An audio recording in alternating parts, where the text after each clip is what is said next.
Hello दोस्तों, मैं हूं रमेश चंद्रा और आपका स्वागत है मेरे यूट्यूब चैनल राइडो नर्सिंग एकेडमी पर। आज अपन बहुत ही इम्पोर्टेंट टॉपिक की बात करेंगे, डिफेंस मैकेनिज्म। मैंने इस टॉपिक को बहुत ही इजी तरीके से और ट्रिक का साथ लेते हुए एक्सप्लेन करने की कोशिश करूँगा। ये वीडियो आपके लिए बहुत ही इम्पोर्टेंट होने वाला है क्योंकि यहाँ कंपटीशन एग्ज़ाम में यहाँ से क्वेश्चंस बनते हैं। तो चलिए स्टार्ट करते हैं। डिफेंस मैकेनिज्म क्या होती है, पहले ये डिस्कस कर लेते हैं। देखिए, डिफेंस मैकेनिज्म, इसका दूसरा नाम है ईगो डिफेंस मैकेनिज्म। इसका दूसरा नाम है ईगो डिफेंस मैकेनिज्म। देखिए, इसमें हेडिंग में दो वर्ड हैं, डिफेंस और मैकेनिज्म। मैकेनिज्म का यदि हिंदी में अपन मीनिंग देखें तो उसका मतलब होता है रणनीतियाँ, तरीके। मैकेनिज्म का मतलब है रणनीति, और डिफेंस का मतलब अपन देखें तो रक्षा या बचाव।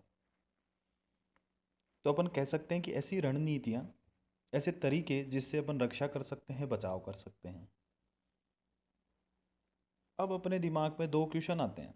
पहला कि किसका बचाव करना है, और दूसरा क्वेश्चन आता है कि किस चीज़ से बचाव करना है। किसका बचाव करना है और किस चीज़ से बचाव करना है। तो इन क्वेश्चन के आंसर सामने लिखे हुए हैं। किसका बचाव करना है? ईगो का। अभी मैं बताऊंगा ब्रेन के पार्ट कौन कौन से किस तरीके से हैं, ईगो क्या होता है, ये सब बताऊंगा। तो किस चीज़ का बचाव करना है? ईगो का, इसीलिए इसका नाम है ईगो डिफेंस मैकेनिज्म। और किस चीज़ से बचाव करना है? एंजाइटी एंड स्ट्रेस से। एंजाइटी और स्ट्रेस से बचाव करना है। तो डिफेंस मैकेनिज्म ऐसी रणनीतियां हैं जो बचाव करती है ईगो का, किससे? एंजाइटी और स्ट्रेस से। ठीक है, नीचे पढ़िए। Defence mechanism word first used by Sigmund fraud. ये डिफेंस मैकेनिज्म वर्ड है जो सबसे पहले सिगमंड फ्रूड के द्वारा यूज किया गया इन साइको एनालिटिक थ्योरी। मैंने एक वीडियो बना रखा है पहले साइकोसेक्सुअल थ्योरी के बारे में। सिगमंड फ्रॉड की जो साइकोसेक्सुअल थ्योरी है वो आप जाके देख लीजिए, वहाँ पे आपको पता पड़ जाएगा कौन कौन सी थ्योरियाँ हैं और किस तरीके से उसमें एक्सप्लेन किया। वहाँ पे आपको ego, end ego, super ego और बाकी सारे जो अ, आपके जो लेवल्स वगैरह हैं माइंड के, वो सारी चीज़ वहाँ से आपको क्लियर हो जाएगी। ठीक है, यहाँ पे भी मैं थोड़ा बहुत डिस्कस करूँगा। यदि आपको डिटेल में जानना है तो आप जाके देख लेना। साइकोसेक्सुअल थ्योरी के नाम से मैंने वीडियो बना रखा है। तो defence mechanism word first use by the Sigmund fraud in the psycho analytical theory. ये आपको याद रखना है, किस थ्योरी के अंदर उन्होंने बताया? Psycho analytic theory. Later these mechanism more described by Freud's daughter Anna fraud.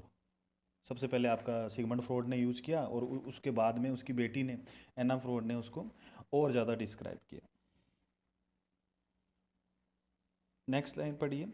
Generally all defence mechanism drain unconsciously.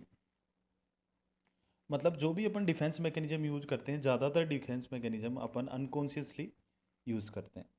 Next, moderately use of defence mechanism is not harmful but use excess and persist it is harmful. अपन थोड़ी बहुत या कुछ बीच के amount में यदि defence mechanism use करते रहते हैं तो अपन कोई दिक्कत नहीं होती, वो हार्मफुल नहीं है। लेकिन अपन यदि डिफेंस मैकेनिज्म को बार बार और बहुत ही ज़्यादा मात्रा में यूज करने लग जाते हैं तो वो अपने लिए हार्मफुल हो सकती है। अब साइकोसेक्सुअल थ्योरी ये किसने दी थी? सिगमंड फ्रॉड ने दी थी। बट आपको याद रखना है कि आपका जो डिफेंस मैकेनिज्म वर्ड है वो साइको एनालिटिक थ्योरी से है। ये सेम सी थ्योरियाँ हैं तीनों, एक ही आदमी ने दी है, सिगमंड फ्रॉड, और फिर उनको डेवलपमेंट, उसका डेवलप आगे डिस्क्राइब उनकी बेटी ने किया। ठीक है, तो जो बेसिक है, जो साइकोसेक्स जो माइंड का जो बेसिक है, कौन कौन से उसकी स्ट्रक्चर है, माइंड की एलिमेंट्स है, वो साइकोसेक्सुअल थ्योरी के अंदर सिगमंड फ्रूड ने बताया था। वो अपन थोड़ा सा डिस्कस कर लेते क्योंकि डिफेंस मैकेनिज्म के अंदर ईगो वर्ड यूज में हो रहा है तो वो वहाँ से ही आया है। जो साइकोसेक्सुअल थ्योरी है सिगमंड फ्रॉड ने, उसमें उन्होंने structure of mind, elements of mind बताए थे। अब स्ट्रक्चर ऑफ माइंड उन्होंने बताया कि जो दिमाग है, अपना माइंड है, वो तीन चीज़ों से, मतलब तीन लेवल हैं उसके। ठीक है, अनकॉन्शियस, प्री कॉन्शियस और अनकॉन्शियस। आपका कॉन्शियस है जो हमेशा रियलिटी, जो बाहर की जो चीज़ है, एक्सटर्नल एनवायरनमेंट के टच में रहता है, जो कॉन्शियस होता है। और जो अनकॉन्शियस होता है वो एक्सटर्नल एनवायरनमेंट से बिल्कुल टच में नहीं रहता, उसको कोई मतलब नहीं होता। और इन दोनों के बीच का जो वॉचमैन है वो आपका प्री कॉन्शियस है। अनकॉन्शियस से कोई चीज़ जाती है कॉन्शियस के अंदर तो उसके थ्रू जाती है, और कॉन्शियस से अनकॉन्शियस के अंदर जाएगी तो प्री कॉन्शियस के थ्रू ही जाएगी। ये तीन स्ट्रक्चर दिए थे उन्होंने। डीपली स्टडी करना तो आप मेरा वीडियो देख लेना, यहाँ पे मैं थोड़ा बेसिक बता रहा हूँ। नेक्स्ट अपन बात करते हैं एलिमेंट ऑफ माइंड। एलिमेंट्स में आपके सेगमेंट फ्रॉड ने बताया कि ब्रेन के माइंड के जो तीन एलिमेंट्स हैं, ईड, ईगो और आपका सुपर ईगो। ईड, ईगो और सुपर ईगो। उन्होंने बताया जो ईड है आपका वो किस प्रिंसिपल पे काम करता है, प्लीजर प्रिंसिपल पे। उनकी जो डिजायर है, जो भी इंस्टिक्ट है, उनको प्लीजर मतलब वो पूरी कंप्लीट होनी चाहिए, प्लीजर प्रिंसिपल पे काम करता है। वो सोसाइटी की लिमिट्स को नहीं मानता कि सोसाइटी उसको एक्सेप्ट करेगी कि नहीं करेगी, वो प्लीजर प्रिंसिपल पे ही काम करता है। ईगो आपका क्या होता है, रियलिटी प्रिंसिपल पे काम करता है। और जो सुपर ईगो है वो आपका मॉरल प्रिंसिपल पे काम करता है, मॉरलिटी पे।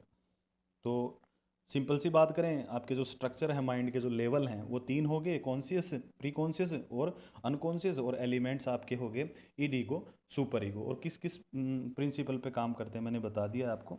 ठीक है, ईगो आपका रियलिटी प्रिंसिपल पे काम करता है। रियलिटी मतलब जो अपने सामने जो चीज़ हो रही है, रियल जो चीज़ें अपन देख रहे हैं, जो एक्सटर्नल एनवायरनमेंट है, जो सोसाइटी है, उसके जस्ट टच में रहता है। देखो, यदि अपन बात करें, ठीक है, ब्रेन को यदि मैं माइंड को यदि मैं तीन भागों में डिवाइड करूँ तो इस तरीके से मैंने एक डायग्राम बनाया है। ये परफेक्ट नहीं है, बस आपको समझाने के लिए है कि इसको तीन पार्ट में बना दिया। देखो, बड़ा ही बड़ा जो पार्ट है वो ईड बना दिया मैंने, ठीक है। फिर थोड़ा छोटा पार्ट है उसको ईगो बना दिया, और थोड़ा और सा पार्ट बच गया उसको सुपर ईगो बना दिया। इस तरीके से जो माइंड के जो आपके जो एलिमेंट्स हैं, मैंने इस तरीके से इस डायग्राम में आपको समझाने के लिए यहाँ लिख दिए हैं। इस तरीके से माइंड, मैं अपना पूरा का पूरा माइंड बनता है इन तीन चीज़ों से, सुपर ईगो, ईगो और ईड। ठीक है, अभी मैंने बताया कि जो आपका ईड है वो प्लीजर प्रिंसिपल पे काम करता है। अंडरस्टूड। तो जो जो भी प्लीजर है उसको चाहिए चाहिए, वो उसको कोई मतलब नहीं है कि उसको सोसाइटी अप्रूव करे, एक्सटर्नल एनवायरनमेंट उसके बारे में क्या बोलेगा, सोसाइटी क्या बोलेगी। उनको जो प्लीजर है, उसकी जो इच्छा है वो पूरी होनी चाहिए।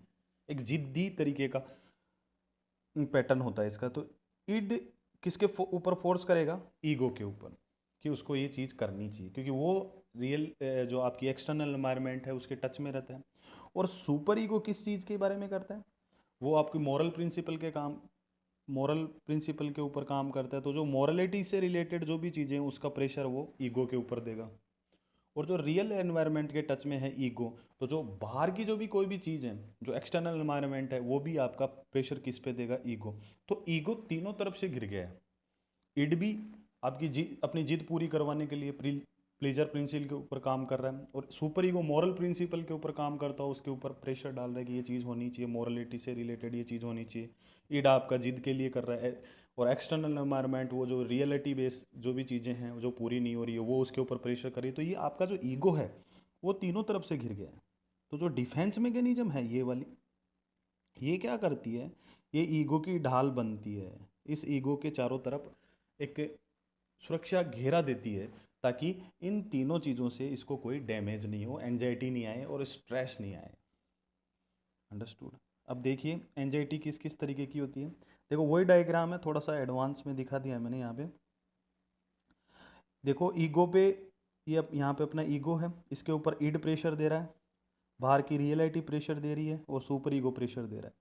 तो जो सुपर ईगो प्रेशर देगा, मोरल प्रिंसिपल पे काम करेगा, ये जो प्रेशर देगा या स्ट्रेस देगा या जो एंजाइटी देगा, उसको अपन बोलेंगे मोरल एंजाइटी, क्योंकि ये मोरल प्रिंसिपल के थ्रू आ रही है। और यदि जो बाहर का एनवायरनमेंट है, एक्सटर्नल एनवायरनमेंट जो प्रेशर दे रहा है, जो या स्ट्रेस दे रहा है, जो एंजाइटी दे रहा है ईगो के ऊपर, उसको बोलेंगे रियलिटी एंजाइटी। और इड जो अपना जो प्लीजर प्रिंसिपल पे काम करता है कि ये चीज़ पूरी होनी चाहिए, जिद पूरी होनी चाहिए, तो वो ईगो पे प्रेशर देगा या जो एंजाइटी देगा, उसको बोलते हैं अपन न्यूरोटिक एंजाइटी। ये थोड़ा अलग नाम आ गया, ये न्यूरोटिक एंजाइटी। इसलिए यहाँ से जो टाइप भी याद हो गया आपको, जो एंजाइटी के तीन टाइप है, मॉरल एंजाइटी, रियलिटी एंजाइटी और न्यूरोटिक एंजाइटी। ये अच्छे से आपको समझ में आ गया होगा। अब बात करते हैं कि ये आपका जो डिफेंस मैकेनिज्म है वो क्या करता है। डिफेंस मैकेनिज्म इस ईगो को प्रोटेक्ट करता है इन तीनों एंजाइटीज से। ओके। और डिफेंस मैकेनिज्म जनरली दो टाइप की होती है, ये नीचे नीचे लाइन पढ़ लो आप। Defence mechanism are generally two type, positive और नेगेटिव। ये किस तरीके से उनको क्लासिफाई किया गया है, जो लास्ट में जो आउटकम आता है ये डिफेंस मैकेनिज्म का, जो आउटकम या रिजल्ट आता है, ठीक है, उसके थ्रू उनको आपको डिवाइड कर दिया गया कि पॉजिटिव, यदि पॉजिटिव आउटकम आता है ज़्यादातर तो उनको पॉजिटिव डिफेंस मैकेनिज्म बोलेंगे, और नेगेटिव आउटकम आता है तो उसको नेगेटिव डिफेंस मैकेनिज्म। एक बात आप यहाँ ध्यान से सुन लेना, ठीक है, सारी की सारी डिफेंस मैकेनिज्म आपको कंफ्यूज करेगी कि ये पॉजिटिव आउटकम आ रहा है नेगेटिव में। एक ही डिफेंस मैकेनिज्म के दोनों आउटकम आ सकते हैं, पॉजिटिव भी आ सकते हैं और नेगेटिव भी आ सकते हैं। यदि ज़्यादातर उसको लोग पॉजिटिवली यूज़ करते हैं तो फिर उसको पॉजिटिव में डाल दिया गया, और ज़्यादातर लोग उसको नेगेटिव वे में यूज़ करते हैं तो उसको नेगेटिव में डाल दिया गया। आउटकम दोनों में आते हैं, नेगेटिव भी आते हैं कुछ के पॉजिटिव, मिले जुले आते हैं, लेकिन ज़्यादातर जो लोग जिस तरीके से उसको यूज़ करते हैं उस हिसाब से उसको पॉजिटिव नेगेटिव बोल दिया गया है। ये देखिए मैंने क्लासीफाई कर दिया, एक टेबल बना दी है आपके लिए, आप देख सकते हो यहाँ पे कि कौन कौन सी पॉजिटिव है कौन कौन सी नेगेटिव है। एक बार नाम पढ़ लेते हैं फिर उसके बारे में डिस्कस करेंगे, ठीक है। देखिए इधर पॉजिटिव है इधर नेगेटिव। पॉजिटिव वाली कौन सी है? Compensation, substitution, sublimation, rationalisation, repression, undoing, identification, transference, intellectualisation, introjection, anticipation, altruism and humour. ये आपकी पॉजिटिव होगी। नेक्स्ट नेगेटिव के बारे में देख लीजिए।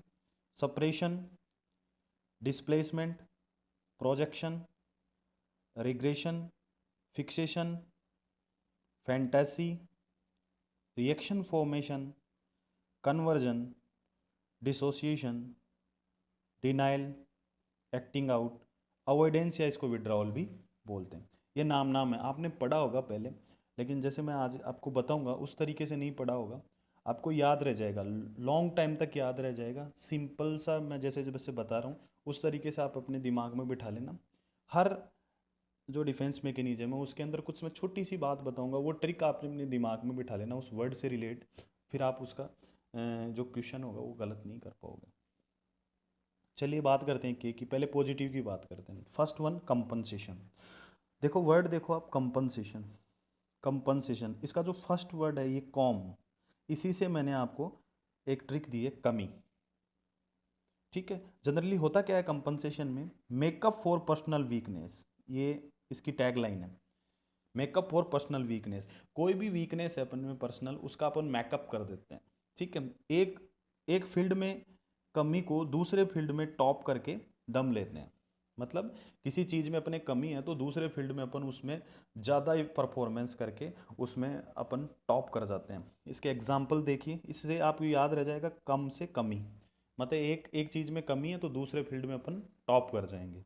Example, weak in study then become sport champion. एक बच्चा है जो स्टडी के अंदर वीक है, ठीक है, उसको पढ़ाई वढ़ाई में मन नहीं लगता, तो वो क्या करता है स्पोर्ट्स के अंदर ध्यान देके स्पोर्ट चैंपियन बन जाता है। मतलब एक चीज़ में कमी थी एक फील्ड में, उसको उसने दूसरे फील्ड में टॉप पे आके उसको पूरा कर दिया।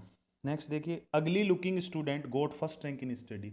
एक बच्चा है जो उसको दिखने में अच्छा खासा नहीं है, उसकी भद्दा दिखता है वो लुकिंग के अंदर, तो वो क्या करता है उस चीज़ में उसकी कमी है दिखने के अंदर, लुकिंग के अंदर, तो वो पढ़ाई में ध्यान देके फर्स्ट रैंक लिया था स्टडी के अंदर, वो उसमें टॉप करता है, अपनी कमी को दूसरी फील्ड में पूरा परफॉर्मेंस देके उसको मैकअप कर लेता है। नेक्स्ट, ये alcoholic person eat healthy and good diet. कुछ एल्कोहलिक पर्सन होते हैं वो क्या करते हैं, जैसे उन्होंने अल्कोहल, उनमें गंदी आदत है, उनको पता है ये कमी है अपनी, तो वो क्या उसको कंपनसेट किस तरीके से करते हैं, अच्छी डाइट खाते हैं, जो गुड फूड है हेल्दी फूड खाते हैं ताकि उसकी कमी को वो पूरा कर सकें, ठीक है। नेक्स्ट अपन चलते हैं सब्सटीट्यूशन पे। सब्सटीट्यूशन, इस वर्ड में देखो दो वर्ड है, सब और स्टीट्यूशन।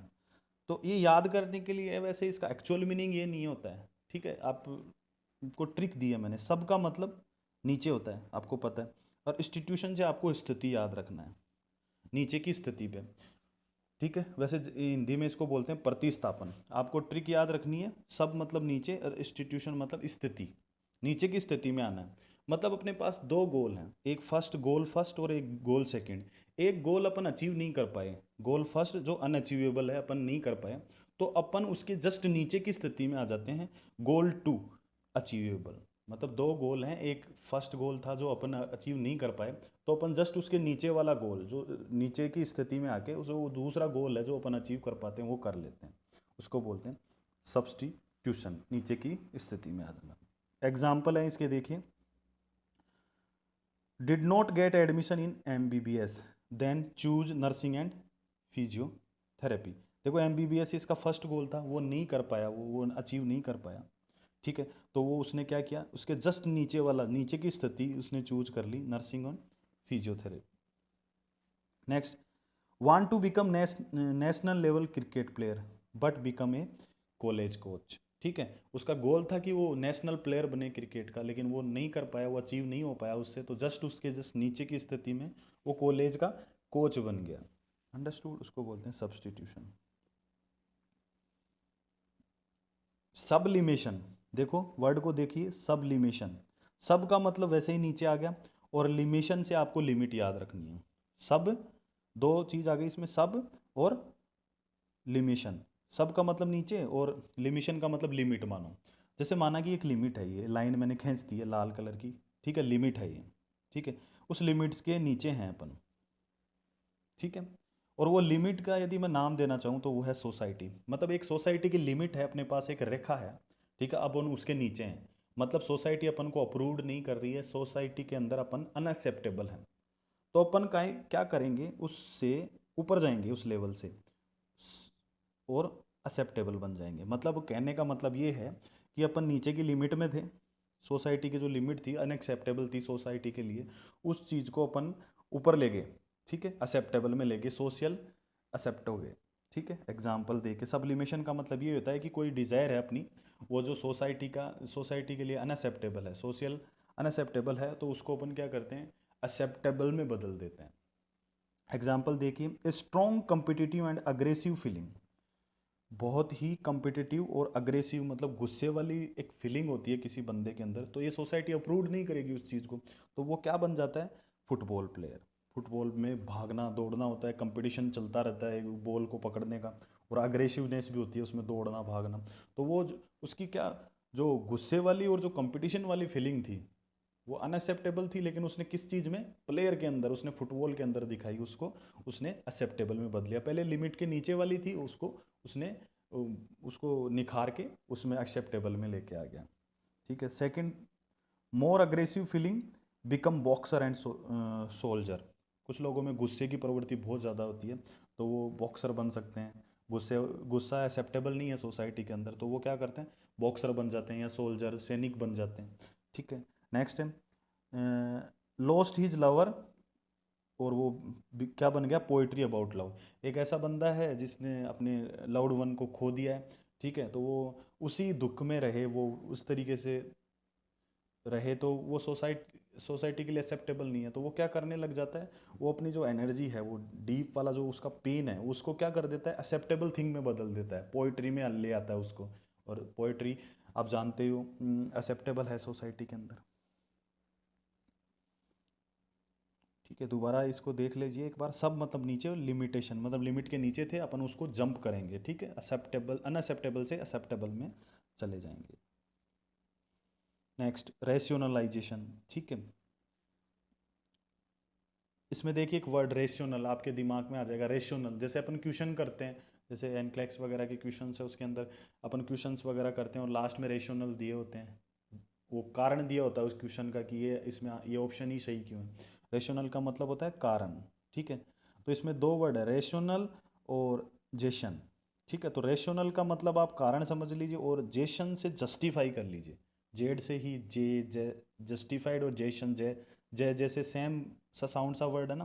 तो रेशनल का मतलब कारण, और जस्टिफिकेशन का मतलब आप ये आपका जस्टिफाई समझ लेना, मतलब कारण देना किसी चीज़ को जस्टिफाई करने के लिए। मैंने कोई चीज़ में फेल हो गया मैंने, या कोई मिस्टेक कर दी है, ठीक है, उसको लॉजिकली कारण दे के मैं जस्टिफाई करता हूँ कि ये चीज़ इस तरीके से जस्टिफाई हो जाएगी। जस्टिफाई करना मतलब उसका कारण दे के बनाना कि ये चीज़ इस तरीके से हुई है, जस्टिफाई करना।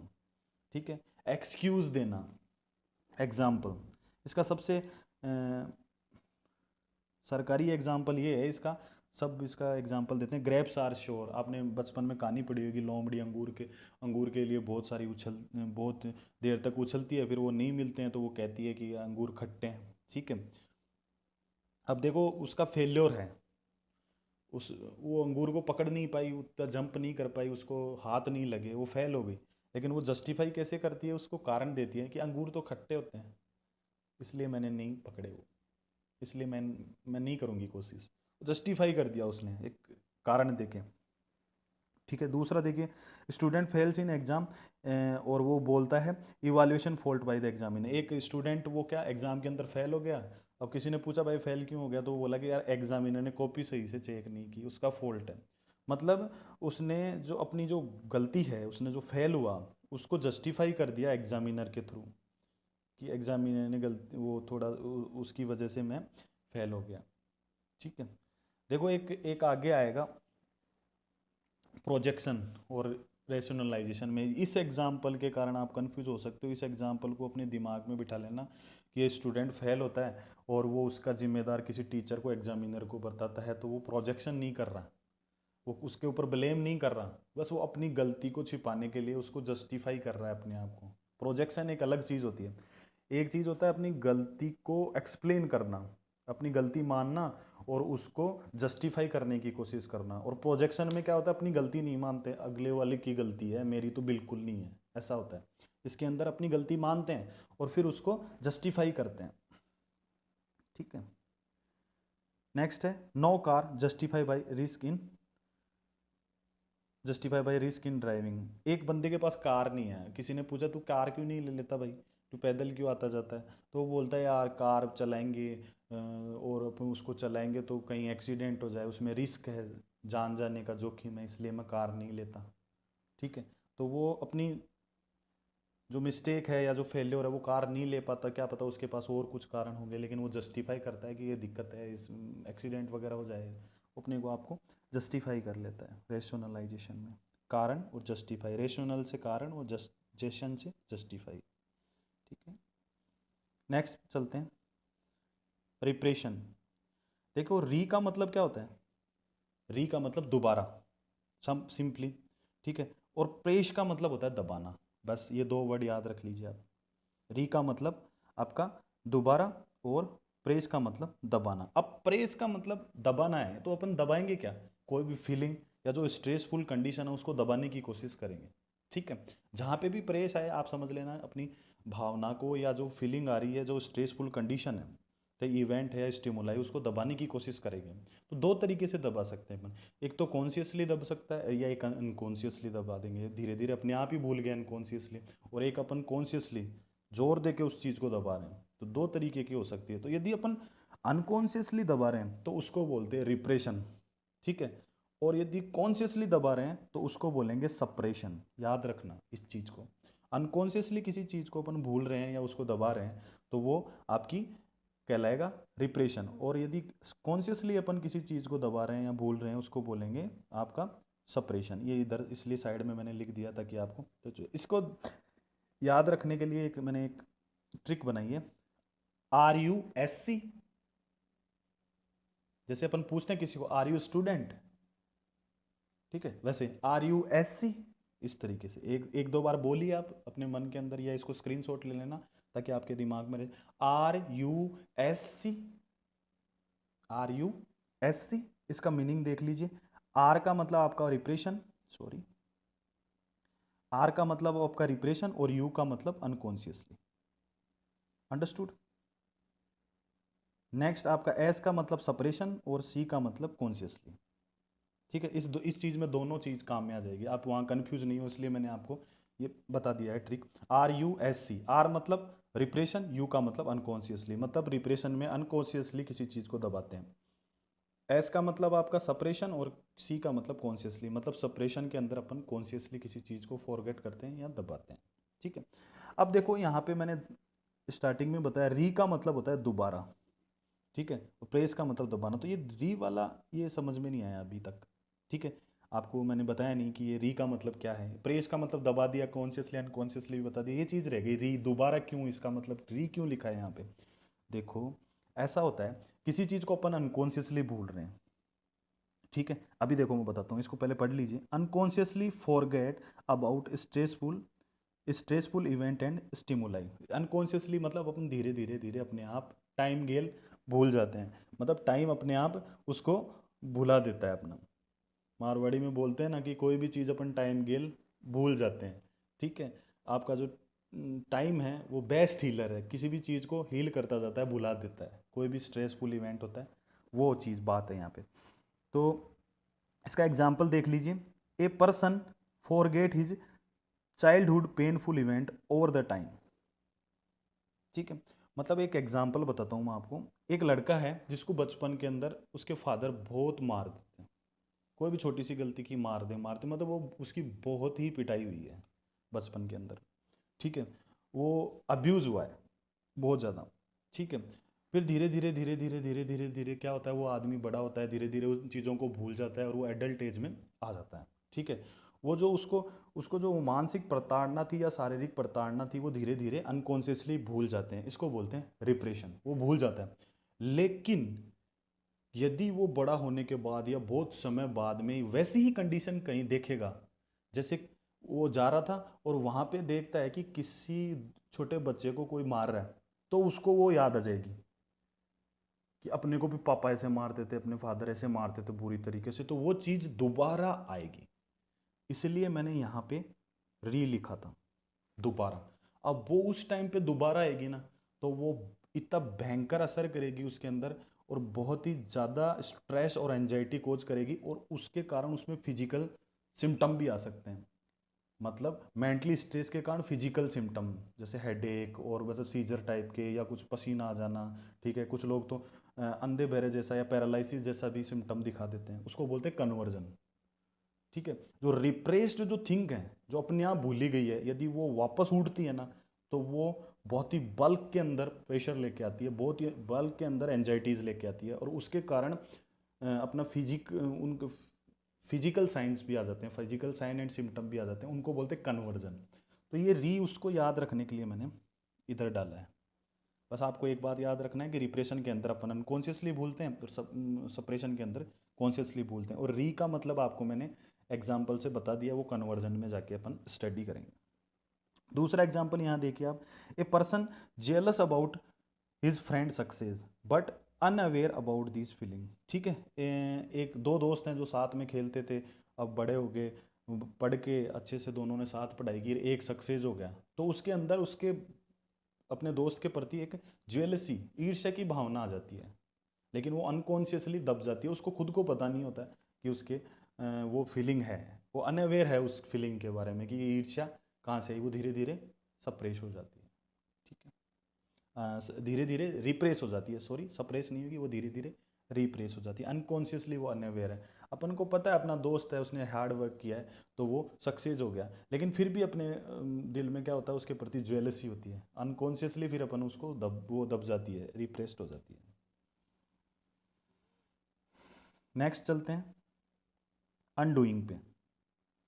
नेक्स्ट चलते हैं अनडूइंग। अनडूइंग का मतलब ही देख लो आप, अनडू करना। आजकल अपन कोई भी गेम वगैरह खेलते हैं, कोई भी सॉफ्टवेयर वो ऐप यूज़ करते हैं, उनके अंदर एक ये ऐसा सा लोगो आता है देखना, जिसका मतलब होता है अनडूइंग द मिस्टेक। अपन उसको दबाते ही अपन पीछे वाले पेज पे चले जाते हैं, ठीक है। जो अपन ने गलती कर दी उसको दबाते ही वो गलती सही हो जाती है, और अपन पीछे वाले एक स्टेप बैक आ जाते हैं, अनडू कर देते हैं उसको, वही इधर है, ठीक है। Cancelling and reversing the act which is not acceptable. अपन ने ऐसी चीज़ कर दी, ठीक है, जो अनएक्सेप्टेबल थी या थोड़ी बुरी थी, ठीक है, उसको अपन कैंसिल या रिवर्स करने की कोशिश करते हैं, उसी को अनडू बोलते हैं, ठीक है।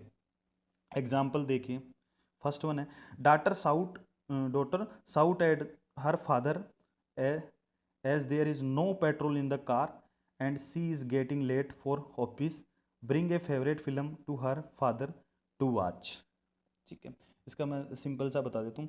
एक डॉटर क्या ऑफिस जाने के लिए, एक बेटी है एक, तो वो ऑफिस जाने के लिए लेट हो रही होती है। तो जैसे ही कार को स्टार्ट करती है तो उसके अंदर पेट्रोल नहीं होता, तो वो अपने पापा पे चिल्लाती है, इसमें पेट्रोल भी नहीं रखते हो क्या, मैं वैसे ही लेट हो रही हूँ, ठीक है। वो ज़ोर ज़ोर से चिल्लाती है, फिर वो चली जाती है। फिर वो शाम को जब आती है तो उसको रियलाइज़ होता है कि अपन ने ये पापा के ऊपर चिल्ला के थोड़ा गलत किया। तो वो क्या करती है, उस चीज़ को अनडू करने के लिए पापा की फेवरेट मूवी की सीडी लेके आती है या फिर कोई टिकट लेके आती है उनके लिए, वो लाके उसको अनडू करने की कोशिश करती है। ठीक है, नेक्स्ट एग्जांपल देखिए, father bring chocolate to his son after being rude. एक फादर है, अपने बच्चे को मार देता है, झापड़ लगा देता है या उसके ऊपर चिल्लाता है, ठीक है। और फिर थोड़ी देर बाद में उसको लगता है कि यार मैंने गलत डांटा इसको, ये तो बच्चा है, तो वो उसको चॉकलेट देता है। तो उसने जो गलत किया उसको अनडू करने की कोशिश करता है। Cancel and reversing the act which is not acceptable. Understood, ये होता है अनडूइंग। Next, identification. आइडेंटिफिकेशन, इसके अंदर एक वर्ड आपको जरूर समझ में आया होगा, आइडेंटिफाई। इससे एक चीज निकालो, आइडेंटिफाई। देखो, आइडेंटिफाई का मतलब क्या होता है, अपन किसी चीज किसी बंदे को आइडेंटिफाई पहचानते कैसे हैं, क्योंकि अपने दिमाग में उसका चेहरा होता है, उसके कुछ स्पेशल करेक्टरिस्टिक्स और कुछ बिहेवियर होता है। Through special characteristics and behaviour अपन उसको पहचान लेते हैं। अंडरस्टूड। तो आइडेंटिफिकेशन के अंदर क्या होगा, जो कुछ स्पेशल करेक्टरिस्टिक्स और जो बिहेवियर, जो भी इवेंट है या कुछ भी है उसका बिहेवियर का जो भी कुछ पार्ट है, वो अपन एडमायर कर लेते हैं। एडमायर मतलब ले लेते हैं। ठीक है, इसके अंदर क्या होता है आइडेंटिफिकेशन के अंदर, देखिए, person admire some special characteristics of ideal person and satisfy himself through ideal person achievement. Identification में क्या होगा कि एक पर्सन किसी अपने आइडियल, जो उसको अच्छा लगता है, वो कोई भी हो सकता है, बड़ा स्टार हो सकता है या उसके फादर हो सकते हैं या खुद बेटा भी हो सकता है उसका, कोई भी, जो उसको वो चीज़ करना चाहता था और वो दूसरा उसने कर दी। ठीक है, तो उस चीज़ से वो उस बंदे की, उस आइडियल पर्सन की कुछ ना कुछ जो स्पेशल करेक्टरिस्टिक है, फिजिकल मान लो, जैसे वो अगला बंदे की हेयर स्टाइल कोई कॉपी कर लेता है, या उसके बोलने की तरीके को, या उसका जो वो दाढ़ी रखता है, वो फ्रेंच कट रखता है तो उसको ले लेता है। ठीक है, या वो उस जिस तरीके से वो ड्रेसिंग सेंस है वो ले लेता है, उसके जो स्पेशल करेक्टरिस्टिक्स हैं वो खुद ले लेता है। ठीक है, और खुद को सेटिस्फाई करता है उसके अचीवमेंट के थ्रू। उसका आइडियल पर्सन अचीव करता है, वो खुश, वो सक्सेस होता है, तो उसकी सक्सेस को देख के खुद को सेटिस्फाई करता है कि मैं भी सक्सेस हो गया, उसके कुछ फिजिकल करेक्टरिस्टिक और स्पेशल करेक्टरिस्टिक एडमायर करके। ऐसा है, मतलब अपन जनरल भाषा में बात करें, सीधी भाषा में, तो किसी दूसरे में खुद को देखना। ठीक है, जैसे मेरे को अमिताभ बच्चन पसंद है, तो मैंने क्या किया, उनकी फ्रेंच कट ले ली। और जो अमिताभ बच्चन जब मूवी के अंदर इस तरीके से फाइटिंग वाइटिंग करता है, वो जैसे भी डायलॉग बोलता है या कुछ अच्छा काम करता है, तो मेरे को उससे सेटिस्फेक्शन होता है। ठीक है, क्योंकि मैंने उसके स्पेशल करेक्टरिस्टिक, वो मेरा आइडियल है, मैंने ले लिया है। मैं उसके अंदर खुद को देखता हूँ। ये देखिए डायग्राम, सेल्फ, अदर देखता है, उसके जो कुछ करेक्टर हैं, जैसे इसका स्टार है, उसने खुद ले लिया, कुछ स्पेशल करेक्टर्स अंदर ले लिए और उसके अंदर खुद को देखने लग जाता है, वो सक्सेस होता है तो वो खुश होता है, उसके अचीवमेंट के कारण खुद को सेटिस्फाई होता है। ये है एग्जाम्पल। देखिए, identify in actor and actress and famous player. देखिए, ये तो मैं बता ही चुका हूँ, आजकल सारे लोग, आजकल जो भी टीन एज हैं वो क्या करते हैं, कुछ भी एक्टर्स हैं या जो क्रिकेट प्लेयर हैं या फेमस एक्ट्रेसेस हैं, उनकी कुछ कॉपी कर लेते हैं, उनके कुछ भी स्पेशल करेक्टरिस्टिक उनको कॉपी कर लेते हैं और उनको देख के खुद को सेटिस्फाई करते हैं। दूसरा है, an illiterate father often take his sons higher education as is own achievement. देखो, कुछ अनपढ़ बाप है और उसका बेटा बहुत बड़ा आदमी बन गया, तो वो जो अनपढ़ बाप है उसे अपने बेटे के जो अचीवमेंट है, ठीक है, उनको देख के या उनको खुद का अचीवमेंट मान के खुश हो जाता है, वे भी आइडेंटिफिकेशन ही है। ठीक, नेक्स्ट चलते हैं, ट्रांसफरेंस। ट्रांसफरेंस, ट्रांसपेरेंस में देखो, ये वर्ड आपको समझ में आ जाएगा, ट्रांसफर मतलब किसी चीज को अपन ट्रांसफर कर रहे हैं। ठीक है, अब क्या चीज ट्रांसफर कर रहे हैं वो देखिए। ठीक है, मतलब इसमें देखो, सिंपल भाषा में लिखा हुआ आगे, किसी अपने को दूसरे में देखना। देखो, आइडेंटिफिकेशन के अंदर क्या था, आइडेंटिफिकेशन के क्या था, किसी दूसरे में खुद को देखना, किसी दूसरे बंदे में खुद को देखना। ठीक है, और ट्रांसपेरेंस में क्या है, किसी अपने को दूसरे में देखना। अपन बाहर है इस चीज से, आइडेंटिफिकेशन में क्या थे, अपन खुद को किसी दूसरे के अंदर देख रहे थे। अब की बार ट्रांसपेरेंस के अंदर क्या है, अपन ट्रांसफर कर रहे हैं किसी दो चीज़ों, एक एक बंदे को किसी दूसरे बंदे में देख रहे हैं, अपन बाहर से हैं, बाहर है, अपना कोई लेना देना नहीं है उसमें, ठीक है। जैसे एक अदर पर्सन है, अदर वन और अदर टू, ठीक है। वो अदर वन है, उसको वो अदर टू में देखता है, ठीक है। और उसमें से एक बंदा अपना जानकार होता है, कुछ अपना होता है, ठीक है। किसी अपने को किसी दूसरे में देखना, और सेल्फ अपन बाहर से देखते हैं, ठीक है। जैसे एग्जाम्पल है, patient identify the nurse as his daughter, ठीक है। एक पेशेंट भर्ती है, कई दिनों से हॉस्पिटल में भर्ती है, वो नर्स को देखता है, उसकी हाइट और उसका जो चाल, उसका चलने का तरीका, बोलने का तरीका, उसको देख के वो उसको लगता है कि अपनी बेटी भी ऐसी ही थी, उसकी बेटी भी ऐसी है, तो उसको उसको ट्रांसफरेंस कर लेता है, अपने अपने किसी अपने को किसी दूसरे में देख लेता है, मतलब अपना कौन है, उसकी उसकी डॉटर, और किस में देखता है, वो नर्स में देख लेता है, ठीक है। और उसी तरीके से बिहेव करता है, जैसे अपनी डॉटर के साथ बिहेव करता है, उससे प्यार से बात करता है, तो उस तरीके से, या उसे अपनी बेटी की तरह मानने लग जाता है, उसी नर्स को भी मानने लग जाता है, ठीक है। इसमें उल्टा भी हो सकता है, यदि उसको डॉटर के साथ अच्छे रिलेशन नहीं है, ठीक है, उसको बुरी लगती है उसकी डॉटर, तो वो नर्स भी बुरी लगेगी। यदि उसकी डॉटर अच्छी है तो वो भी अच्छी लगेगी, वो ट्रांसपेरेंस कर लेगा, पूरा का पूरा करेक्टर उसके अंदर डाल के देखेगा, ठीक है। एक एक वर्ड और है, कई बार क्वेश्चन आया है यहाँ से, काउंटर ट्रांसपेरेंस। ट्रांसपेरेंस तो क्या होता है, यदि कोई पेशेंट नर्स के अंदर देख रहा है, किसको, अपनी बेटी को। काउंटर ट्रांसपेरेंस अपने दिमाग में बिठा लीजिए, काउंटर ये हो गया कि जो हेल्थ हेल्थ वर्कर्स हैं, जैसे नर्स मान लो, या कुछ डॉक्टर मान लो, या भी कोई भी है, वो पेशेंट में किसी अपने को देखता है। जैसे नर्स है ना, किसी पेशेंट के अंदर अपने फादर को, अंकल को, या ब्रदर को देख ले, इसको बोलते हैं काउंटर ट्रांसपेरेंस। और काउंटर ट्रांसपेरेंस जनरली तभी होता है जब ट्रांसपेरेंस होता है। यदि पेशेंट किसी नर्स को यदि अपनी बेटी मानने लग जाता है, तो फिर वो एक एक पैटर्न चल पड़ता है, फिर वो नर्स है, वो काउंटर ट्रांसफर हो सकती है, चांसेज है कि वो उसको अपना फादर जैसा दिखने लग जाए उसको, ठीक है। इंटेलेक्चुअलाइजेशन, इंटेलेक्चुअलाइजेशन का मतलब है, यहाँ से एक वर्ड निकालो आप, इंटेलिजेंट, इंटेलिजेंस से बना इंटेलेक्चुअलाइजेशन, ठीक है। यूज इंटेलिजेंस मतलब अपने ब्रेन का यूज करना है, सिंपल भाषा में बोले तो रेस्पॉन्ड इन कोल्ड वे, ठंडे दिमाग से, ठंडे तरीके से रेस्पॉन्ड करना। कोई स्ट्रेसफुल कंडीशन आ गई तो उस स्ट्रेसफुल कंडीशन को बिल्कुल ठंडे दिमाग से रेस्पॉन्ड करना, यही इंटेलेक्चुअलाइजेशन है, यही इंटेलिजेंस है, ठीक है।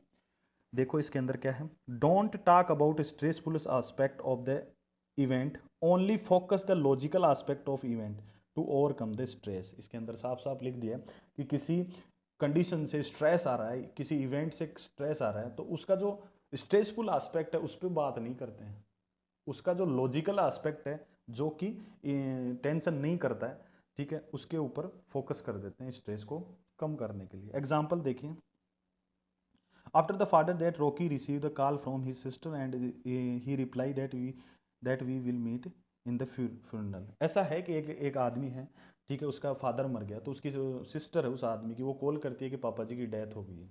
तो वो आदमी किस तरीके से रिप्लाई करता है, करना क्या चाहिए था, स्ट्रेसफुल है, रोना चाहिए था, और कैसे क्या ऐसे, लेकिन उसने इंटेलेक्चुअलाइजेशन किया, ठीक है, अपन क्या फ्यूनरल में मिलते हैं, ठीक है, फ्यूनरल में मिलते हैं, उसने एक इंटेलिजेंट तरीके से उसको रिप्लाई किया, जो रस उसने जो स्ट्रेसफुल एस्पेक्ट है उसको छोड़ के जो लॉजिकल एस्पेक्ट है उसके ऊपर बात किया, उसको इंटेलेक्चुअलाइजेशन बोलते हैं। नेक्स्ट है, a doctor tells is the patient that he is diagnose with the cancer, but patient ask about the treatment modalities and other consequence और ओवरकम द एंजाइटी।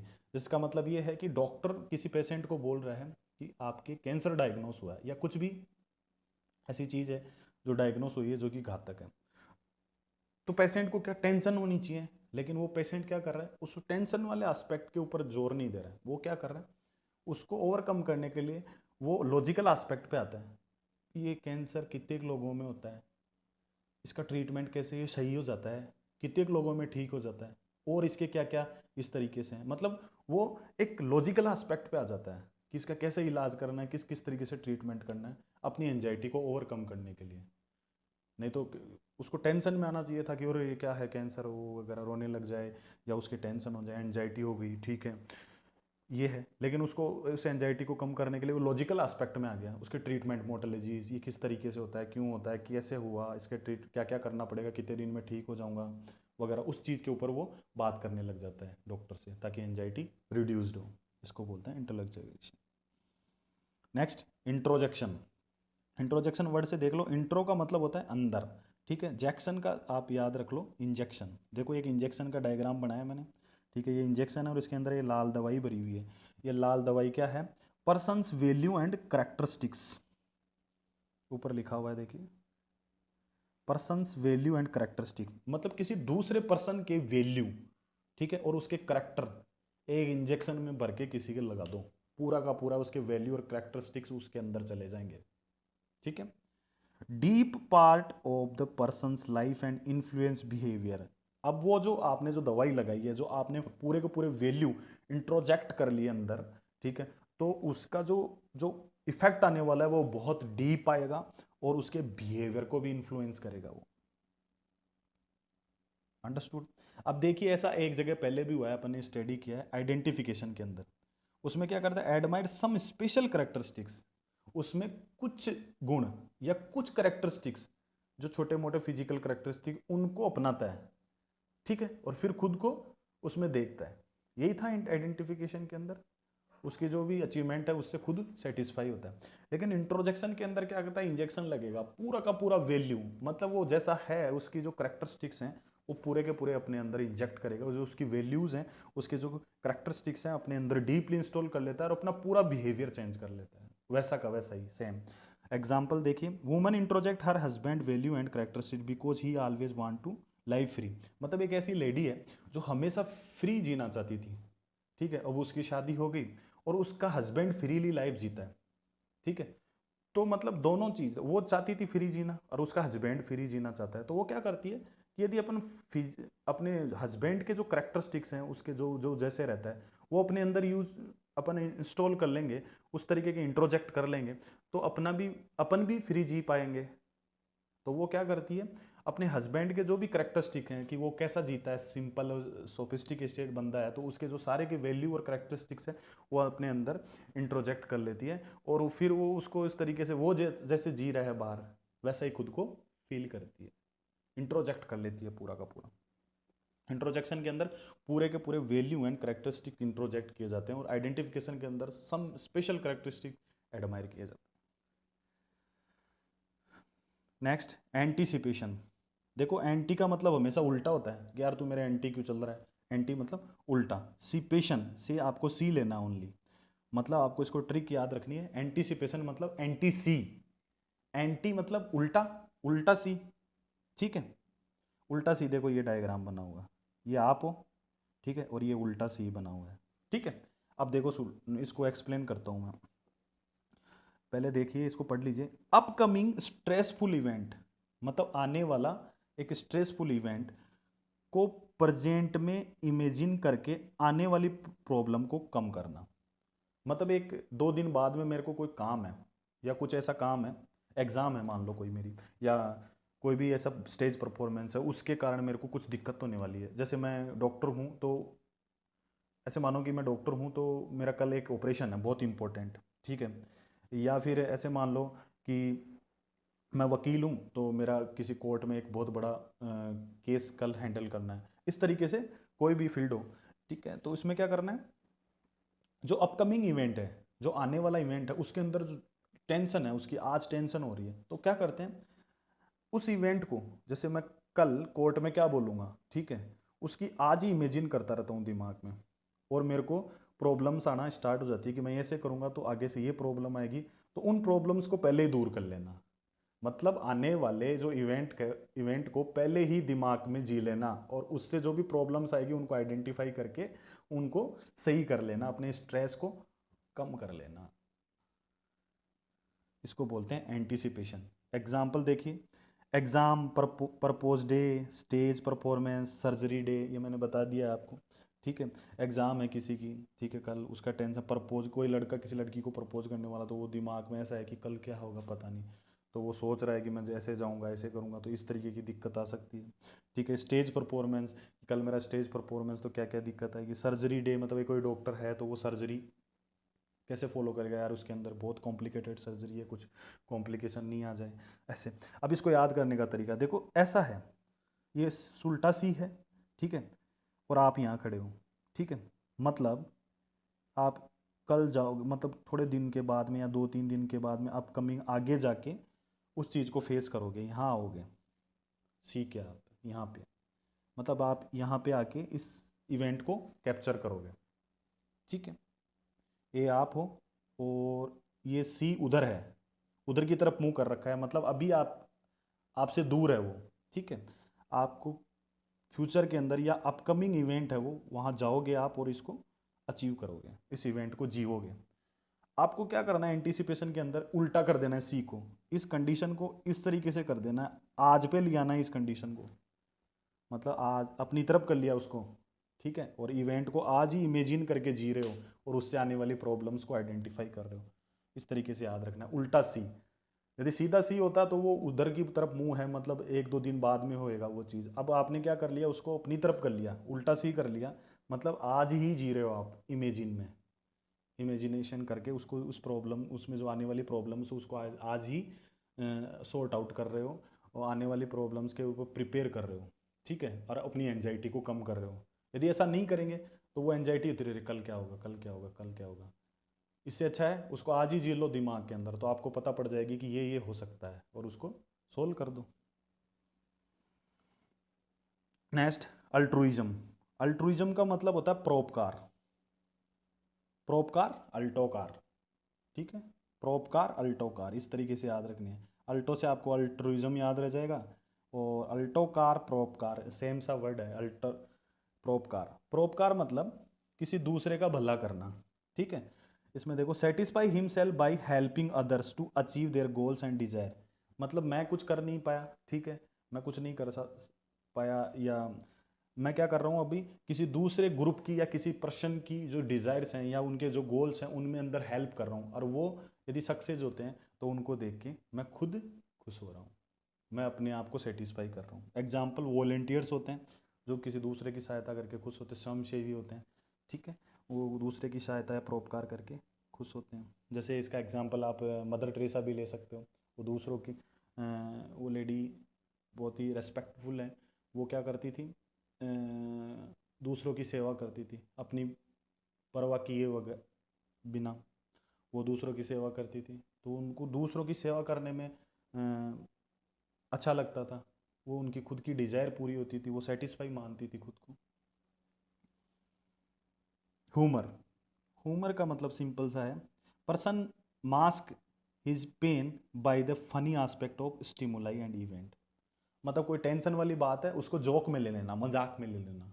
जैसे एक बंदा बोल रहा है कि यार अच्छा है मेरे एक पाँव है, ठीक है, मेरे को जीन्स है ना आधी खरीदनी पड़ती है, एक जीन्स मैं 2 बार पहन लेता हूँ, ठीक है, एक बार इधर से एक इधर बार इधर से, या मैं जो पैंट सिलवाता हूँ उसका खर्चा कम आता है, कपड़ा कम लगता है, मतलब फनी एस्पेक्ट में चले जाते हैं वो, ठीक है। नेक्स्ट आते हैं, ये नेगेटिव स्टार्ट हो गई है यहाँ से।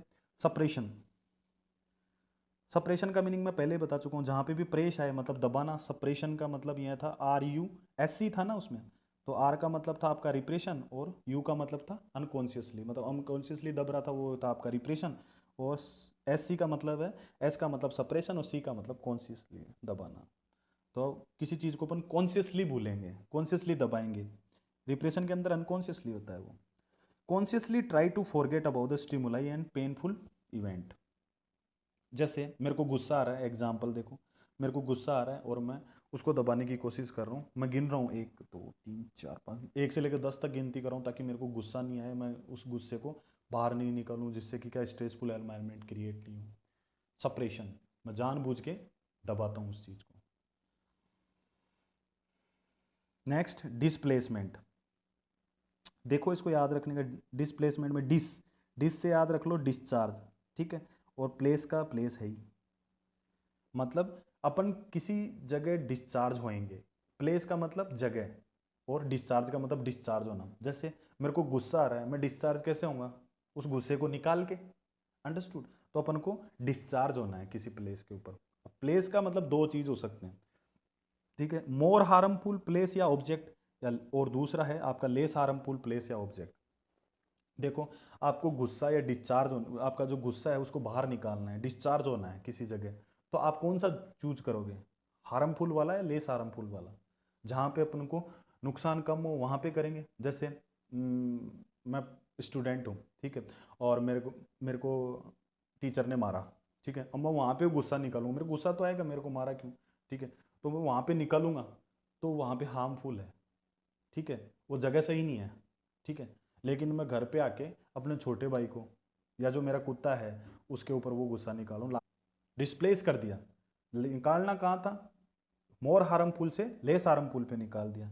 एग्जाम्पल देखो, बॉस साउट एट सुरेश, मतलब एक सुरेश नाम का आदमी है, उसके ऊपर बॉस ने चिल्लाया, उस पर गुस्सा किया ऑफिस के अंदर, ठीक है, लेकिन सुरेश घर पे आके अपनी वाइफ पे या अपने पेट्स जो भी पालतू जानवर है या सन के या ईटीसी कोई भी छोटा भाई है उसके ऊपर आके गुस्सा निकालता है, डिस्प्लेस कर दिया। तो डिस्चार्ज का जो प्लेस है उसने चेंज कर दिया, more harmful to less harmful. Projection, projection का मतलब देखो यहाँ से प्रोजेक्ट, एक प्रोजेक्टर जानते होंगे आप, प्रोजेक्टर होता है जो पढ़ाई क्लास के लिए यूज करते हैं या पिक्चर वगैरह के लिए, पीछे प्रोजेक्टर चलता है, पर्दे के ऊपर सारी चीज़ें दिखती है, ये आपका प्रोजेक्टर का डायग्राम है। यहाँ सब कुछ हो रहा है लेकिन वो दिख कहाँ रहा है, सामने वाली दीवार पे, मतलब गलती किसी बंदे की इसकी है और वो दिखा कहाँ रहा है, यहाँ पे। मतलब अपनी मिस्टेक या जो अपनी फेलियर को ब्लेम करना किसी दूसरे के ऊपर, taking our own unacceptable qualities or feeling and blaming them on other people, मतलब अपनी गलती को किसी दूसरे के ऊपर थोपना। एक था आपका कौन सा, पीछे अपन ने डिस्कस किया था, कौन सा, उसके अंदर क्या हो रहा था, वो अपनी इंटेलेक्चु वो आपका वो था रेशनलाइजेशन, पीछे क्या था, रेशनलाइजेशन था, उसके अंदर क्या हो रहा था, वो अपनी गलती को जस्टिफाई कर रहा था, वो अलग चीज है। यहाँ पे अपनी गलती थोप ही देता है किसी दूसरे पे। एग्जाम्पल देखिए, if you have a strong dislike for someone, you might instead believe that he और सी डज नॉट लाइक यू, मतलब आप किसी बंदे को आप पसंद नहीं करते हो, ठीक है, लेकिन आप बोलते हो कि वही मेरे को पसंद नहीं करता है, मेरी कोई गलती नहीं है। दूसरा, a surgeon did mistake and blame, a surgeon did mistake and blame to ward boy and nurse, एक सर्जन है उसने सर्जरी के अंदर कुछ गलती कर दी और वो बोलता है कि भाई वार्ड बॉय और ये नर्स अच्छे से काम नहीं किया इसलिए गलती हो गई, उसने ब्लेम कर दिया। Next third, business man come late in meeting and tells his assistant forget to remind him, मतलब एक बिजनेसमैन से वो मीटिंग में लेट हो गया और आके बोलता है अरे वो जो मेरा असिस्टेंट था उसने मेरे को याद दिलाना ही भूल गया, उसने रिमाइंड ही नहीं करवाया, मतलब अपनी गलती उसके ऊपर थोप दी। ये आपका प्रोजेक्शन है। रीग्रेशन, इसके अंदर री का मतलब आपको पहले पता है दोबारा, ठीक है, ग्रेस का मतलब होता है स्टेप्स या कदम, जैसे कांग्रेस को मतलब साथ साथ, ग्रेस मतलब स्टेप, साथ साथ आप कदम बढ़ाओ, कांग्रेस, ठीक है, इस तरह ग्रेस का मतलब होता है स्टेप, ठीक है, दोबारा, मतलब अपन ने जो कदम उठाए थे पहले, ठीक है, अपन जो कदम चल के आए हैं पीछे वाले जो कदम है उनके ऊपर वापस से चले जाना, दोबारा चले जाना, regress. Returning, return to primitive level during stressful stimuli and events like thumb sucking, nail biting and crying like the child, immature behavior response to stress, मतलब कोई भी स्ट्रेस आया अपने पास या कोई भी स्टिमुलाई है तो अपन जो अपने पीछे वाले कदम है, अपने पीछे वाले जो प्रीमिटिव लेवल हैं जो अपनी पर्सनैलिटी डेवलपमेंट के, वहाँ चले जाते हैं। जैसे अंगूठा चूसने लग जाते हैं कुछ लोग नाखून खाने लग जाते हैं, या कुछ लोग बच्चे की तरह रोने स्टार्ट कर देते हैं। एग्जाम्पल देखिए, a nurse doing mistake and cry like child, कुछ देखो, नर्स एक मैच्योर पर्सन होता है, उसने कुछ गलती कर दी तो उसको उस तरीके से बिहेव नहीं करना चाहिए कि बच्चे की तरह वो बैठ के रोने लग जाए, ठीक है, तो ये पीछे की स्थिति में चले गए ना, पीछे कदम चाइल्डिश में आ गए ना, इसलिए इसको रिग्रेशन बोलते हैं। A person who depressed isolate his room and the curl up to fetal position on the bed, मतलब एक पर्सन है जो कि डिप्रेस्ड है किसी चीज़ को लेके, तो वो अपने कमरे के अंदर खुद को आइसोलेट कर लेता है और बेड के ऊपर जैसे बच्चे ऐसे फीटल पोजीशन के अंदर, मतलब ऐसे पूरा का पूरा ऐसे राउंड होके गठली सी बन के और बेड के ऊपर वो सो जाता है, बच्चों की तरह से रूट के सोते हैं ना बच्चे, उस तरीके से। ठीक है, तो उसको अपन रिग्रेशन बोलते हैं, मतलब अपने प्रिमिटिव लेवल पे चले जाना। नेक्स्ट आते हैं फिक्सेशन। देखो फिक्सेशन और आपका जो रिग्रेशन है उसके अंदर यही है, उसके अंदर अपन प्रिमिटिव लेवल पे कुछ देर के लिए जाते हैं स्ट्रेसफुल में। इसमें अपन जो किसी चीज़ जो अपना प्रिमिटिव लेवल था वो फिक्स हो जाता है उस बंदे में, fixation fix. Some characteristics of primitive stage are fixed in the person's behaviour. ठीक है, पीछे वाले में क्या था, रिग्रेशन में क्या था, अपन किसी स्ट्रेसफुल कंडीशन के अंदर प्रिमिटिव लेवल पे चले जाते हैं थोड़ी देर के लिए। यहाँ पे क्या है, फिक्सेशन के अंदर किसी बंदे, कोई बंदा या पर्सन एक पर्सनल स्टेज के ऊपर या प्रिमिटिव स्टेज के ऊपर फिक्स हो जाता है, और वो पर्सनल जो उसका जो बिहेवियर है उसमें वो शो होता है। एग्जाम्पल देखिए, a middle age man depend upon his mother to basic needs. मतलब एक मिडल एज का बंदा है, वो डिपेंड नहीं होना चाहिए किसी के ऊपर, ठीक है, इंडिपेंडेंट वर्क करना चाहिए, लेकिन वो अभी भी अपने बच्चों की तरह अपनी माँ के ऊपर डिपेंडेंट, अपनी बेसिक नीड के लिए। Adult person still thumb sucking. कुछ बंदे होते हैं वो सारे दिन ही अंगूठा चूसते रहते हैं, उनकी आदत हो जाती है, वो फिक्स्ड हैं उस चीज़ के लिए। कुछ लोग क्या स्ट्रेस के अंदर अंगूठा चूसते हैं, वो आपका क्या है, पीछे वाला रिग्रेशन है। ठीक है, ये फिक्सेशन का मतलब वो फिक्स ही हैं, वो उसके आदत में आ गई है वो चीज़। फैंटासी, फैंटासी का मतलब होता है कल्पना, day dreaming. Person achieve his unmet और फ्रस्ट्रेटेड डिजायर इन इमेजिनेशन। मतलब कोई चीज़, कोई डिजायर जो इच्छा पूरी नहीं हुई है या कोई फ्रस्ट्रेशन है अंदर, ठीक है, उसको कल्पना करके जीना, अपने दिमाग में जी के खुश होना। वो रियल में तो हो नहीं सकती, तो अपने दिमाग के अंदर जीना। जैसे एग्जाम्पल देखिए, a young boy who could not help his ailing father due to shortage of money, day dreaming that he has got lot of money from the lottery ticket and his father mother and family member has best of the facility. और मतलब एक बच्चा है, एक लड़का है, वो अपनी फैमिली के लिए कुछ नहीं कर पाता, अपने फादर मदर और फैमिली के लिए कुछ नहीं कर पाता क्योंकि उसके पास पैसे नहीं है। तो वो डे ड्रीमिंग करता है कि मेरी लॉटरी लग गई, मेरे पास इतने पैसे आ गए और मैंने घर वालों को सब चीज़ें ला के दे दी, सब कुछ, उसको बोलते हैं फैंटासी। रिएक्शन फॉर्मेशन, रिएक्शन का मतलब होता है प्रतिक्रिया। देखो एक तो एक्शन होता है क्रिया, और एक रिएक्शन उसके उल्टी प्रतिक्रिया। फॉर्मेशन का मतलब बनाना, ठीक है, प्रतिक्रिया बनाना। Shows acceptable opposite feeling instead of unacceptable real feeling. मतलब जो रियल चीज़ है, जो रियल क्रिया है, जैसे मेरे को किसी चीज़ के ऊपर गुस्सा आ रहा है तो ये क्रिया है, मेरे को ये रियल चीज़ है, जो मेरी फीलिंग है वो मेरे को गुस्सा आ रहा है, ठीक है, लेकिन गुस्सा क्या है, अनएक्सेप्टेबल है। तो मैं क्या करता हूँ, इसका अपोजिट वाली, ठीक है, मतलब एक हैप्पी फेस बना के रहता हूँ क्योंकि वो एक्सेप्टेबल है। मतलब एक उल्टी क्रिया के उल्टी प्रतिक्रिया बना लेता हूँ मैं, ठीक है। जैसे example, a woman dislike his mother in law but she always being nice in front. ठीक है, एक लेडी है जो अपनी सास को पसंद नहीं करती, लेकिन उसके सामने हमेशा वो अच्छी बन के अच्छे तरीके से पेश आती है, नाइस बन के रहती है। मतलब उसका जो रियल जो एक्शन था वो गुस्से वाला था, या उसको डिसलाइक करती है लेकिन उसके सामने हमेशा नाइस बन के रहती है। वो रिएक्शन फॉर्मेशन, उल्टा। कन्वर्जन, कन्वर्जन से आप याद रख लीजिए कन्वर्ट, कन्वर्ट, ठीक है। अभी मैं अपन डिस्कस कर रहे थे, आप किसके बारे में, रिप्रेशन के बारे में। रिप्रेशन के अंदर मैंने बताया था, ये देखो यहाँ पे रिप्रेस्ड इवेंट, रिप्रेशन के अंदर बताया था, प्रेस मतलब अपन दबाते हैं, री मतलब वो दोबारा भी आ जाते हैं, और री मतलब रिप्रेशन का मतलब आता है अपन अपनी स्टिमुलाई को या जो भी पेनफुल इवेंट्स हैं, ठीक है, जो स्ट्रेसफुल इवेंट है उनको दबाते हैं अनकॉन्शियसली, अपन अनकॉन्शियसली भूल जाते हैं। सप्रेशन में कॉन्शियसली होता है, तो रिप्रेशन के अंदर अपन अनकॉन्शियसली भूल जाते हैं। मैंने यहाँ पे री का मतलब वहाँ पे भी बताया था कि यदि ये दोबारा आते हैं, ठीक है, तो ये बहुत ही भयंकर वाली कंडीशन कोज करते हैं, ठीक है, यही वही चीज़ है। यदि स्ट्रेस जो रिप्रेस्ड जो इवेंट हैं वो यदि आते हैं तो वो फिजिकल सिम्टम्स देते हैं। मतलब स्ट्रेस के कारण, स्ट्रेस आपका मेंटली फिनोमिना है, वो क्या करता है, आपको कन्वर्ट होके फिजिकल सिम्टम में दिखता है, like headache, sweating, seizure, more dramatic like deafness, blindness and paralysis. ठीक है, इसका एग्जाम्पल मैं पहले भी बता चुका हूँ। एक बंदा है जो उसके फादर उसको पीटते थे, फिर वैसा ही कंडीशन उसके पास, यदि किसी दूसरे बच्चे को पीटता हुआ दिखता है तो उसके अंदर फिजिकल सिम्टम आने लग जाते हैं। हिस्टेरिक एपिसोड्स आप जानते हो। ठीक है, a student nurse who is very anxious about her examination में डेवलप हेडेक। ये भी एक कन्वर्जन ही है।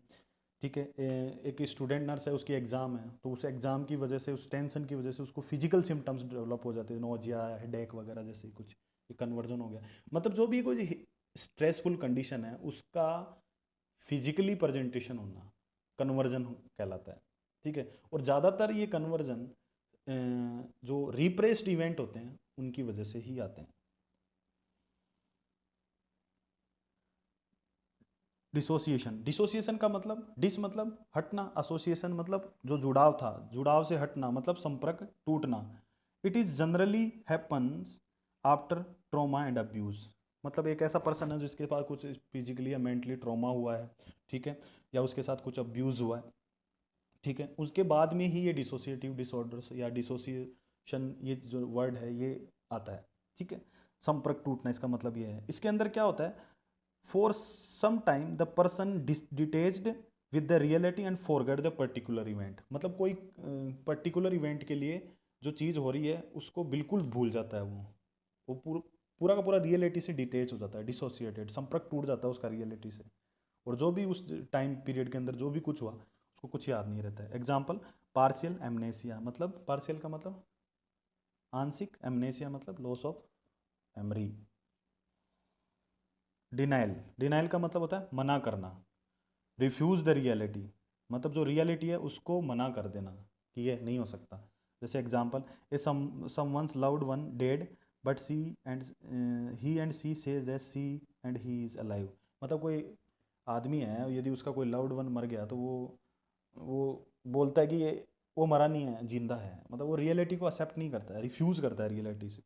इसका एक एग्जांपल और है, जैसे कोई भी सीवियर डिजीज डायग्नोस होती है, जैसे किसी डॉक्टर ने बोला कि आपको कैंसर है, एचआईवी है, नहीं मानता ही नहीं है, आप आपकी जांच गलत है, ये हो ही नहीं सकता, आप नाम तो देखिए मेरा ही है या किसी दूसरे का है, मानता नहीं है, रियलिटी को रिफ्यूज करता है वो। एक्टिंग आउट का मतलब होता है एक्टिंग करना। ठीक है, जो भी मेंटल, जो भी अपना जो भी स्ट्रेसफुल कंडीशन है उसको एक्शन करके रिलीव कर देना, एक्टिंग आउट, उसको एक्शन करके आउट फेंक देना बाहर। Physical action carried out to move out feeling, अपनी जो फीलिंग है उसको मूव आउट कर दिया। ठीक है, जैसे मेरे को गुस्सा आया, मैंने किताब फाड़ के फेंक के मार दिए से, या मौका मार दिया दीवार के ऊपर, ठीक है, या फिर मैं खुद को इंजर्ड कर लिया, ऐसे। मतलब जो भी स्ट्रेसफुल कंडीशन है उसको फिजिकली एक्शन करके, एक्टिंग करके आउट कर देना। एग्जाम्पल वही है, self injury, punch the wall and throw book. Avoidance and withdrawal, ये सिंपल सा मीनिंग है अवॉइडेंस एंड विड्रॉवल, मतलब किसी चीज़ से खुद को हटा लेना। Withdrawal and avoid the stressful situation, मतलब आपको पता है कि वहाँ जाएंगे तो स्ट्रेस आएगा, टेंशन आएगी, उस चीज़ से खुद को हटा लेना। जैसे एक स्टूडेंट है, ठीक है, उसने पढ़ाई नहीं की और उसको पता है कल टेस्ट होएगा, अपन फेल होएंगे, फिर टेंशन आएगी, उससे अच्छा है वो जाता ही नहीं है स्कूल, टेस्ट को ही मिस कर देता है, टेस्ट देता ही नहीं है वो, एग्जाम में जाता ही नहीं है।